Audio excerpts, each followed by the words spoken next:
ప్రభువు నామమున అందరికీ శుభోదయం. ఈరోజు దేవుని వాగ్దానము ఏమనగా యెషయా గ్రంథము 13వ అధ్యాయము 6వ వచనము.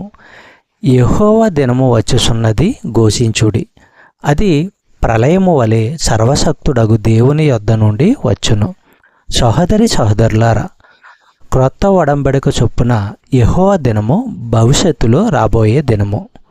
ప్రకటన గ్రంథము 1వ అధ్యాయము 3వ వచనము మనము పరిశీలించినట్లయితే, సమయము సమీపించినది గనుక ఈ ప్రవచన వాక్యములు చదువువాడును వాటిని విని ఇందులో రాయబడిన సంగతులను గైకొను వారును ధన్యులు.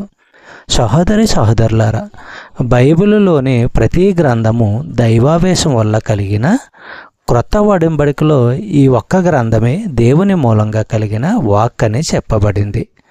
ఈ గ్రంథాన్ని చదివి ఇందులో ఉన్న సత్యానికి విధేయులై ఉండేవారికే ఈ ప్రత్యేకమైన ఆశీర్వాదము ఉంది.